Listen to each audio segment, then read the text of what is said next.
그 공매도를 하시는 분들이 있습니다. 그냥 일명 뭐 세력 이렇게 얘기를 하는데 공매도 하신 분들이 사실 주가가 빠질 거라고 예상하고 공매도를 치는 거거든요. 근데 반대로 가는 거예요, 주가가.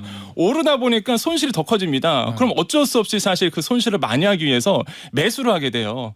그건 이러한 현상들을 숏스퀴즈라고 얘기하는데 이 매수세가 들어오다 보니까 주가가 끌어올렸던 부분이 있었거든요. 근데 이게 이제는 빠지는 날은 좀 감소하다 보니까 주가가 좀 급락을 했던 이유고, 두 번째로는 외국인들이나 개인들의 차익 실현 매물이 좀 나왔었습니다.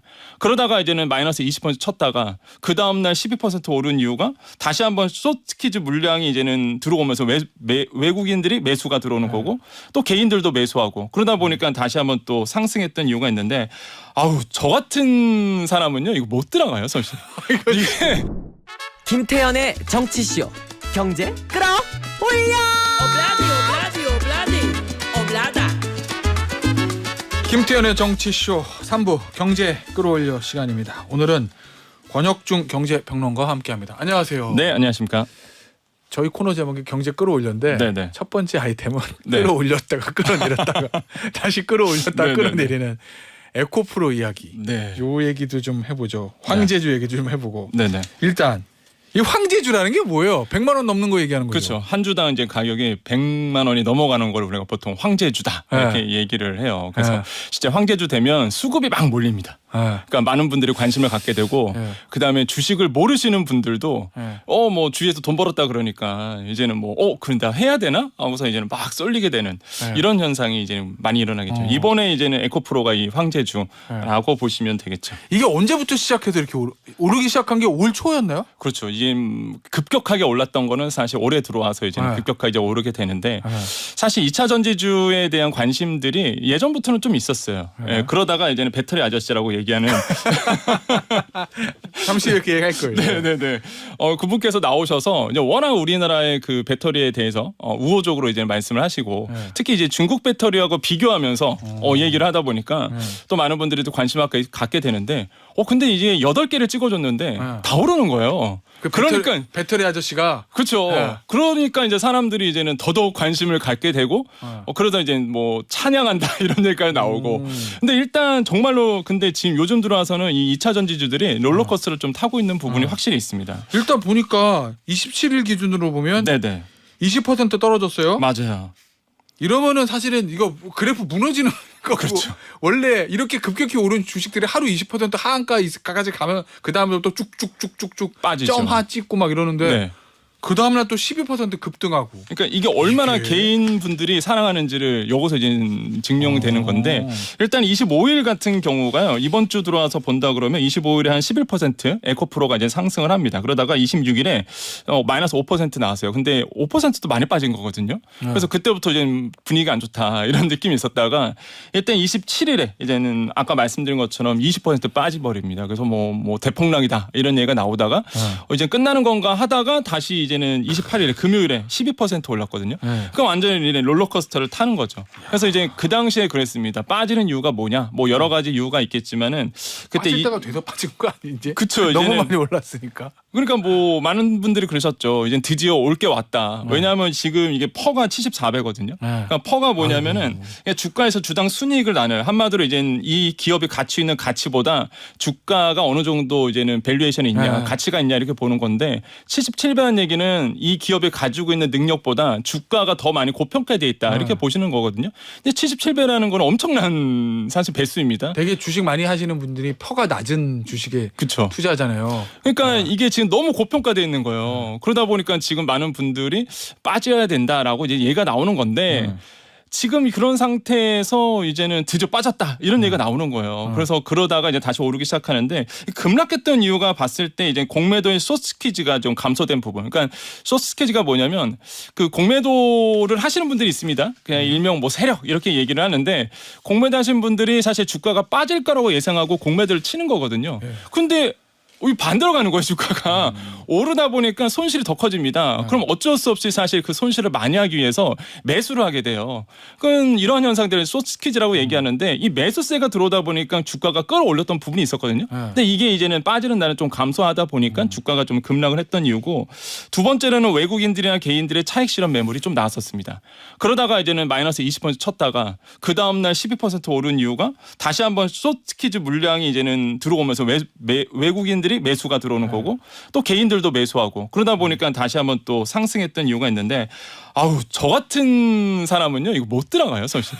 이게 아니 하루에 20% 올랐다가 20% 떨어졌다가 그다음 날 10% 오르고, 어우 이거는 뭐 진짜 뭐 코인 시장이죠 진짜. 이게 보니까 앞서 말씀 저희가 해주셨던 배터리 아저씨. 네. 박순혁. 예, 박순혁. 금양이사. 이 금양이라고 해도 에코프죠. 2차 전지 관련된 회사. 맞습니다. 에코프로 밸류에이션 부담에 조심해야 된다라고 주의를 줬다고 하는데, 네네. 이건 어떻게 봐야 되는 거예요? 그러니까 어떤 얘기냐면 박순혁 박순혁 전 금양 이사죠. 그러니까 IR을 담당했던 분이세요. 그러니까 투자자 상대로 해서 이제 기업을 홍보하고 이 부분에서 이제는 얘기하시는 분이었거든요. 그러니까 IR 담당이다 보니까 굉장히 많은 얘기를 했었겠죠. 2차 전지주에 대해서. 그래서 시장에서 이런 얘기를 해요. 야, 주식은 몰라도 배터리 아저씨는 안다. 이런 얘기가 있습니다. 그 정도로 사실 많은 분들에게 이제는 인기도 있고, 지금 8개 종목이 다 올랐으니까. 네, 공개적으로 이제 추천했어요. 8개를요. 근데 이게 진짜 다 오르는 거예요. 그러다 보니까 많은 분들이 관심을 갖게 되는데, 또 한 가지 이유가 사실 정치적인 얘기를 굉장히 많이 하셨어요. 아, 그래요? 네. 그래서 그러다 보니까 전 정부에 대해서 자기를 싫어한다. 뭐 그다음에 이제는 지금 여의도에 있는, 뭐 여의도는 정치 얘기는 아닙니다. 금융기관이라든지 기존 기득권 세력이라고 지칭하면서 뭐 여의도는 자기를 싫어한다 이런 얘기도 하시면서 저 증권사들을 굉장히 많이 비판했다. 굉장히 비판했어요. 그러니까 여의도에 계시는 그 세력, 그러니까 분들을 이제 기득권 세력이라고 이제는 포지션을 한 거죠. 그러면서 이제는 비판을 많이 하겠어요. 그러다 보니까 기관 투자자와 외국인은 맞습니다. 적이다. 개미여 나를 따르라. 2차 전지에 관해서는 이거구나. 네, 그러다 보니까 많은 개인 투자자들이 또 열광하기 시작합니다. 왜냐하면 그동안 이제 기관 투자자들인지 뭐 증권사 나온 리포트 보면서 투자를 했는데 손해를 봤는데 이 사람이 추천하는 8개를 진짜 투자해 봤더니 이게 증명이 되는 거예요. 실제적으로 많이 오르니까. 그래서 개인 투자자들이 뭐 거의 뭐 지금 칭송을 하죠. 그래서 이제 많이 따르게 됐고, 근데 이분이 이제 많은 분들이 잘못 알고 있는 게 갑자기 이렇게 샛별처럼 등장하신 분은 아니세요. 사실 이게 애널리스트 출신이기도 하고. 아, 그래요? 예, 애널리스트 출신이시구나. 네, 대한투자신탁, 그러니까 지금으로 보는 하나증권이죠. 여기에 이제 애널리스트 출신이기도 하고, 뭐 여러 가지 그 사이에 우여곡절도 있으셨고, 그러다 보니까 뭐 갑자기 등장하신 분은 아니고요. 원래 이제는 증권가에 계셨던 분이고, 그런 다음에 이제는 그 뭐 히스토리를 보니까 이제 금양 쪽으로 이제 IR 파트를 담당하시면서 이제는 금양에 대한 뭐 투자자 상대로 이제는 PR을 했겠죠. 자, 그런데 네. 이 2차 전지 개미들의 2차 전지 열풍을 이끈 사람이잖아요. 맞습니다. 근데 지금 100만 원 넘어가는 이 에코프로의 밸류에이션 부담에 네. 조심하라. 이건 어떤 의미예요? 그러니까 일단 고평가 됐으니까 팔아라 이 얘기예요? 아유, 그렇지는 않고 사실 이 박순영 이사가 전 이사가 뭐 어떤 얘기를 했냐면 장기적으로 한 3년 동안 갖고 갈 거면 들어가도 된다라고 얘기를 했었어요. 그러니까 뭐 단순히 지금 밸류에이션이 너무 고평가돼서 팔아라 이런 뜻은 아니었고 장기적으로는 좋다. 그렇죠. 이제 밸류에이션 지금 부담은 있다라고 이제는 얘기를 했던 거죠. 그러니까 너무 이제는 고평가돼 있고 그다음에 가치가 너무 오르다 보니까 사실 이런 부분에 대해서 안 하면 경고의 목소리를 냈고, 실제 이게 아까 말씀드린 것처럼 27일에 한 19% 떨어졌다고 했잖아요. 거의 20% 떨어졌는데 그 전날 이제는 박순영 이사가 이제는 그 유튜브 채널에 가서 모 채널에 가서 이거 너무 고평가돼 있다. 주의해야 된다라고 하고 그 다음 날 떨어졌거든요. 그러니까 개인 매수세가 붙지가 않는 거죠. 그 다음부터 이제 심리적으로 악화가 되면서, 그래서 이제는 좀 폭락했던 이유도 없지 않아 있다라고 좀 보시면 되겠습니다. 이게 근데 저도 뭐 한때 지금은 안 합니다. 지금 안 해요. 한때 주식을 좀 하긴 했는데 이게 왜 워런 버핏 같은 사람이 뭐 가치 투자, 뭐 오마하의 현인, 뭐 20년 가치 투자, 장기 투자를 한 해에 만회하지만 그건 돈 많은 기관 투자자들이나 하는 얘기지. 사실 개미들 입장에서 장기 투자가 쉽지가 않은 게 많죠. 넣는데 빠지면 이걸 버틸 수가 없잖아요. 심리적으로 막 내 돈 날아가는 거 눈에 보이니까. 그런데 이 상황에서 이거 신용 써서 비투하는 사람들도 많다며요. 너무 많아요. 이게 신용거래 융자라고 보는데 일단 주식 매수 자금을 사실 빌리는 거거든요. 그러니까 이게 잔고가 늘어난다는 얘기는 일단은 비투하시는 분들이 늘어난다 이렇게 보시면 되는데 지금 28일 기준으로 봤을 때의 신용거래 융자 잔고가 한 20조 원입니다. 지난달 말 19조 원에서 한 7천억 가량 더 늘었거든요. 그러니까 계속적으로 이런 융자 잔고가 이제 늘고 있다라는 걸 볼 수가 있겠고 특히 이제 신용융자 잔고가 좀 줄었을 때가 언제였냐면 4월 말에 있었던 이제는 CFD 매도 사태 있었잖아요. 그때 이제는 경고의 목소리가 나오면서 줄기 시작하고 5월 달에도 실제적으로 좀 줄었어요. 그러다가 다시 한번 이제 2차 전지주에 대한 막 얘기가 들다 보니까 다시 한번 이런 신용융자 거래 융자 잔고가 이제는 늘기 시작하는 거 보면은 확실히 이제는 뭐 비투하시는 분들이 좀 늘어나고 있다. 그래서 신중한 투자를 하셔야 된다라고 다시 한번 좀 강조드리겠고 이게 제가 봤을 때는 과거에 그 셀트리온 삼형제랑 좀 비슷해요. 그 당시에 막 바이오주 없으면은 뭐 일할 것처럼 그때 그랬단 말이에요. 근데 지금도 마찬가지입니다. 2차 전지주 없으면 큰일 날 것처럼 보는데 그렇지만 않다. 그래서 이런 거를 조심해야겠다는 말씀드립니다. 알겠습니다. 자, 다음 주제는 금리 얘기입니다. 이 미국이 지난주에 저희가 저 속보로도 말씀드렸었는데 금리를 0.25%포인트를 인상하면서 한미 간의 금리 차가 역대 최대입니다. 2.0%포인트까지 벌어졌다. 요건 나온 얘기인데 네. 문제는 네. 우리나라가 금통위에서 한국은행 금통위에서 어떻게 할 것이냐 이 부분이잖아요. 그렇죠. 8월 24일입니다. 네, 맞습니다. 한 달 정도 남았는데요. 네. 어떨 거로 보세요? 여기서 금리 인상해서 한미 금리 차를 줄인다? 네. 아니면 우리는 우리 길을 간다 이겁니까?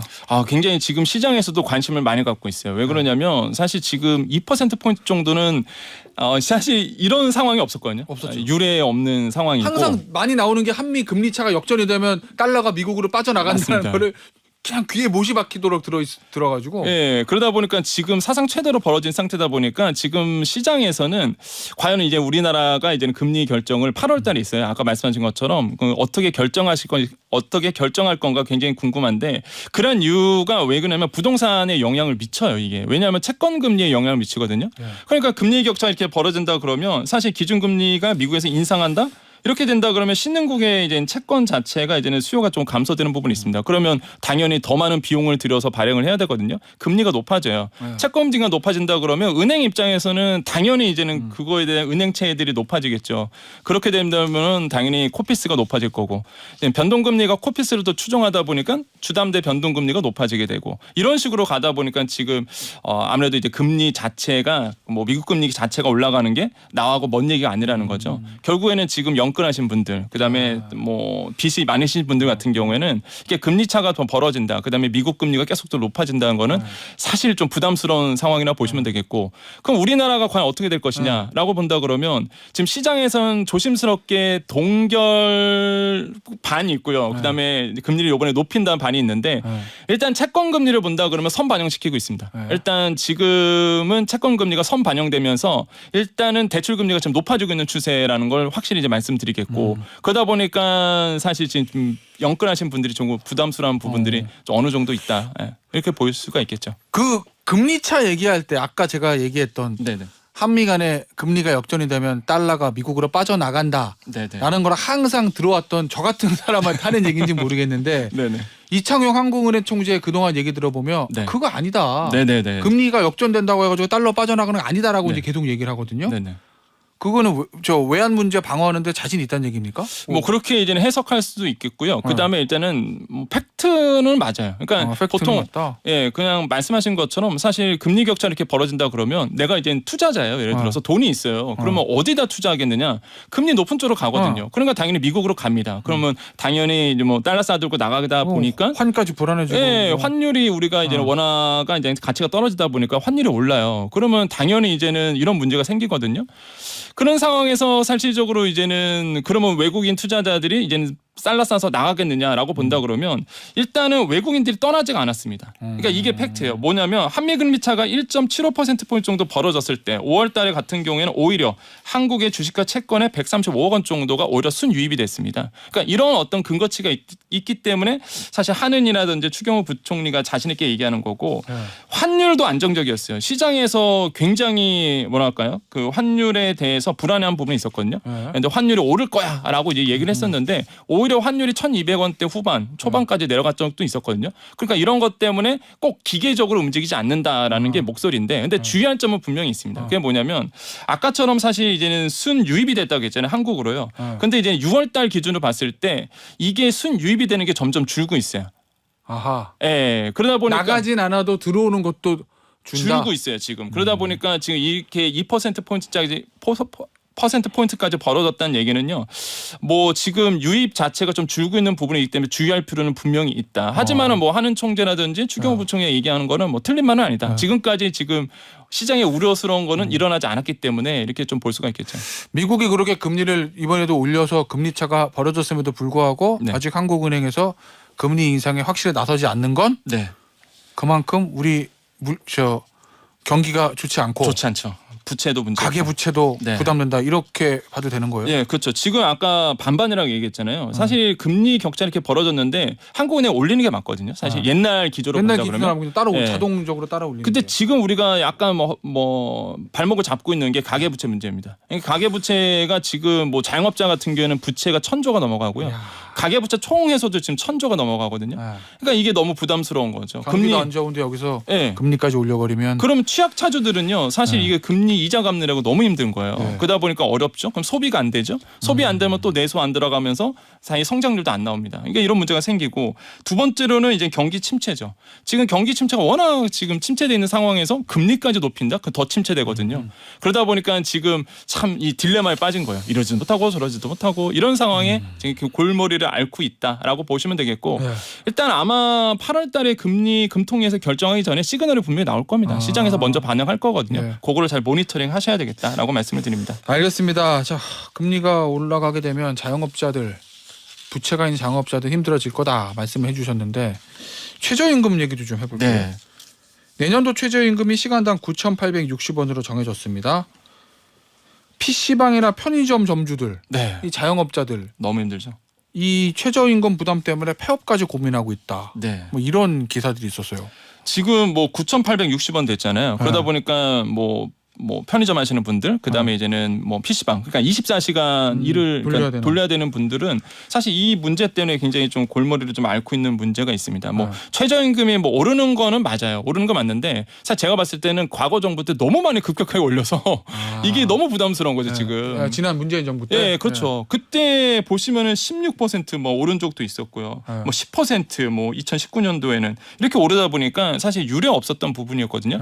그 당시에 이제 너무 올리다 보니까 지금 이제 뭐 2.5% 올리는 것도 굉장히 뭐 부담스러울 정도로 사실 굉장히 어려웠던 문제였습니다. 근데 이번에 이제 결국에는 뭐 2.5% 인상하면서 9,860원 됐긴 됐는데 그러다 보니까 지금 주유수당을 줘야 되는 우리나라 입장에서는 사실 10,000원이 넘어간 거는 맞거든요, 사실. 예, 최저임금이. 그래서 이런 부분에 대해서 자영업자들이 굉장히 좀 부담스러워하고 있다 이렇게 보시면 되겠고 그렇게 된다 그러면 제가 봤을 때 그러면 우리 일상에 어떤 영향을 주느냐? 제가 봤을 때, 예?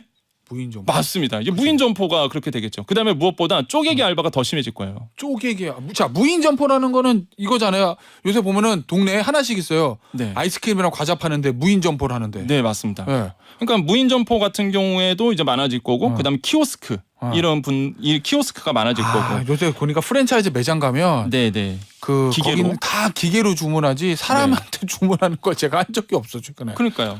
그러다 보니까 이런 문제가 생겨지고 정부도 지금 키오스크라든지 스마트 미디어 기기 이런 걸 굉장히 많이 이제는 지원하고 있거든요. 그러다 보니까 자영업자들이 많이 하시는 거고 또 한 가지가 근로자예요, 근로자. 그러니까 아까 말씀드린 것처럼 주유수당이 이제 일주일에 15시간 일하면 사실 주유수당 줘야 되거든요. 이제 자영업자 입장에서는 그렇게 된다 그러면 그래서 요즘에 많이 일어났던 게 쪼개기 알바 아닙니까? 그러니까 절대 15시간 일을 시키지가 않아요. 아르바이트생 제가 대학에서 아이들을 가르치다 보니까 만나보면 너무 힘들어요. 왜? 여기 갔다가 저기 갔다가 알바를 쭉 하는 게 아니라 극단적으로 말하면 다 14시간 59분까지만 하고 보내고 네. 이런 식으로. 그러다 보니까 하루에도 몇 탕을 뜁니다. 아이들이. 그러니까 이게 쪼개기 알바거든요. 이게 한 이럴 때- 곳에서 계속 일하는 게 편한데. 그렇죠. 아르바이트. 그게 편하죠. 어차피 하루에 뭐 5시간 한다고 치면 그렇잖아요. 근데 이제 이게 자영업자 소상공인 분들이 얘기를 들어보면 어쩔 수가 없는 거예요. 이게 최저임금 너무 높아지죠. 거기에 주휴수당까지 주게 된다 그러면 거의 11,500원 정도 넘어가다 보니까 네. 그래서 이제는 이런 어떤 부작용들이 지금 일어나고 있다라고 보시면 되겠고 이런 문제들을 좀 살펴야 된다라고 해서 지금 시장에서 어떤 얘기를 하냐면 주휴수당 없애야 된다 이런 얘기도 나와요. 아. 주휴수당 이거 제도로 이제 손봐야 된다. 이제 네. 그럴 때가 왔다라는 얘기도 나오고 있습니다. 그냥 그 정도로 사실 지금 이렇게 좀 보고 있는 거죠. 알겠습니다. 자, 오늘 경제 끌어올려 시간은요. 여기서 마무리하도록 할게요. 지금까지 권혁중 경제평론가였습니다. 감사합니다. 네, 감사합니다.